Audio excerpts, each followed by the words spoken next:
بسم الله الرحمن الرحيم. مشاهدينا السلام عليكم ورحمة الله وبركاته، وأهلا بكم في هذه الحلقة. وفضيحة جديدة لفرنسا: تحطم طائرة هليكوبتر فرنسية كانت بحوزة حزب العمال الشيوعي الكردستاني، وحزب أرميني يدعو لإقامة دولة مسيحية لكن يقول أنه كردي في كردستان العراق. واتضح أن هذا الحزب كان معه طائرتين فرنسيتين إحداهما تحطمتا، وطبعا أعتقد أن هذا سوف يؤدي إلى أزمة مع تركيا. والآن على فرنسا أن تجيب كيف ولماذا أعطت هاتين الطائرتين لهذا الحزب اللي المفروض أنه مصنف أنه منظمة إرهابية في فرنسا وفي أمريكا وفي دول الاتحاد الأوروبي. تعالوا نبدأ ونرى.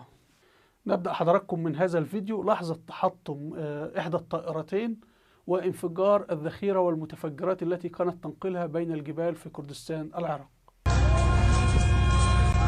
طيارة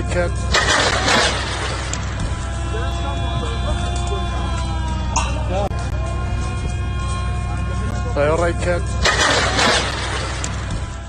وأعلن سلطات إقليم كردستان العراق أن الطائرتين فرنسيتين، وأن الطائرة التي تحطمت قتل فيها 7 من جنود أو من عناصر حزب العمال الشيوعي الأرميني الكردستاني.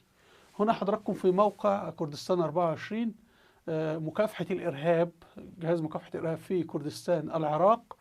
المروحية التي تحطمت الليلة الماضية كانت تقل عدة مقاتلين من حزب العمال الكردستاني.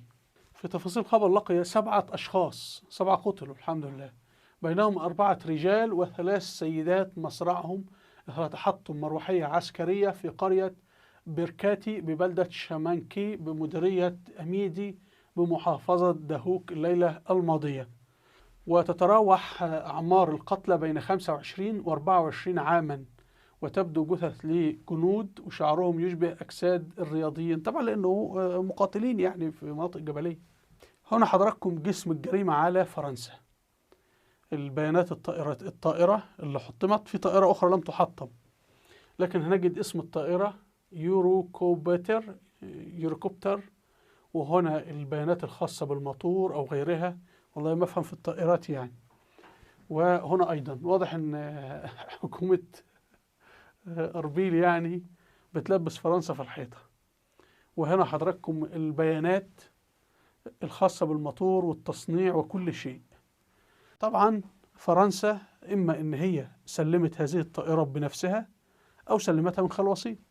يعني فرنسا الآن لابد تقول أنا بعت هذه المروحية مثلا لشركة لافارج، أو بعت هذه المروحية لإيران، أو بعتها لميليشيا شيعية وهي سلمتها لهذا الحزب.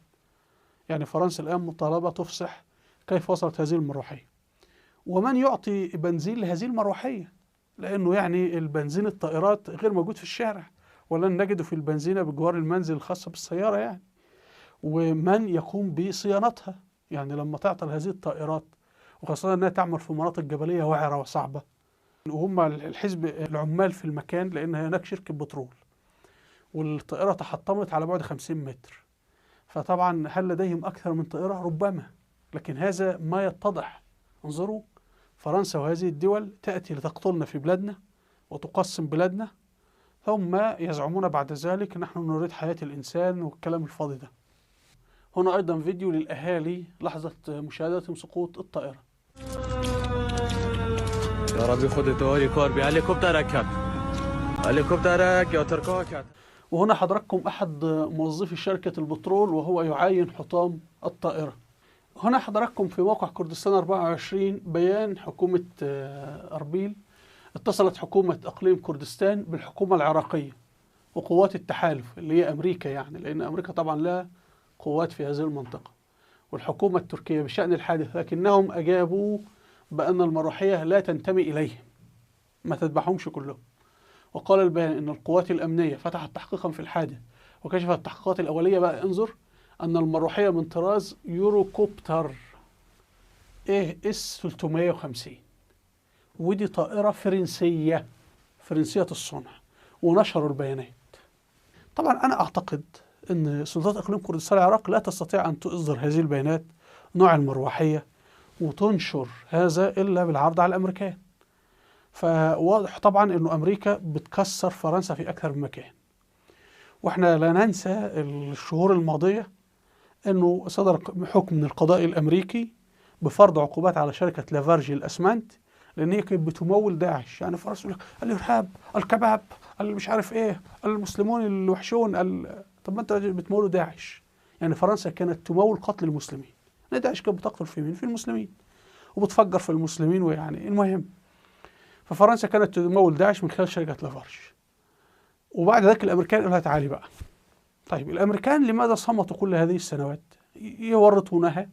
وانا اعتقد ان فرنسا لا يمكن تتورط في تمويل داعش الا اذا كانت اختارت الامريكان، او يعني اعتقدت ان امريكا توافق على ذلك. لكن امريكا صمتت تماما لحد ما فرنسا لبست الطعم. وبعد كده اشوفوا، لا تقول لي بقى معسكر غربي ولا حلف ناتو ولا غيره، ودفعوا شركة كام ملايين الدولارات، وفرنسا لم تفتح فمها بكلمة. ودي تورطة أخرى لفرنسا، لأنه بهذا العلاقات بين فرنسا وتركيا ستسوء، وهيبقى في مشاكل بسبب هذا. هنا حضراتكم هذا طراز الطائرة التي تحطمت، وهي طائرة نقل تنقل 7 ركاب، يعني تشبه تاكسي طائر يعني. والطائرة طبعا اسمها باللغة اللاتينية أو باللغة الفرنسية يوروكوبتر AS 350. وطبعا الطائرة دي يمكن أنها تهبط في أي مكان شبه مستوي فوق سطح منزل إلى آخره، يعني تستعمل في العمليات الخاصة. وطبعا منطقة كردستان العراق منطقة وعرة، فيحتاجون مثل هذه الطائرات.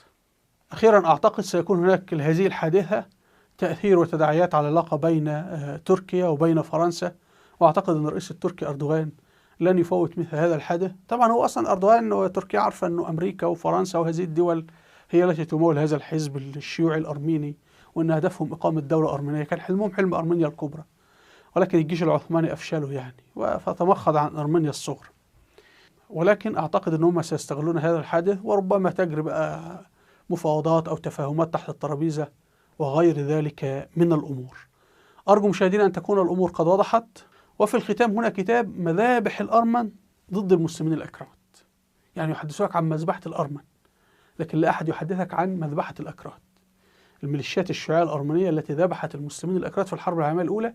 وهذه شهادات ضباط مخابرات إنجليز وفرنسيين وروس وأمريكان، لأنه كانوا بينشطوا في المنطقة لجمع معلومات عن تحركات الجيش العثماني والقوات المتقاتلة ومن موجود في المكان والميليشيات الأرمنية ومن مع من ومن ضد من. فكل واحد كان بيكتب تقارير بالضبط عن الحقيقة الموجودة. لما رفعت السرية عنها كشفت هذا، لكن للأسف نحن أمة لا تقرأ حتى. والكتاب ده نشره دكتور مصري بالمناسبة. أرجو الاستماع إلى هذا الكتاب. هنا في فيديوهات على اليوتيوب أرجو مشاهدتها. أسفل الفيديو رابط صفحتي على الفيسبوك وتويتر، ورابط قناتي على التليجرام، أرجو الاشتراك في القناة. هنا قائمة فيديوهات الوثائقيات التاريخية، أرجو أن تشاهدوها لأهميتها في مجال التاريخ. أرجو منكم الاشتراك في القناة بالضغط على هذا الزر. وإلى اللقاء، والسلام عليكم ورحمة الله وبركاته.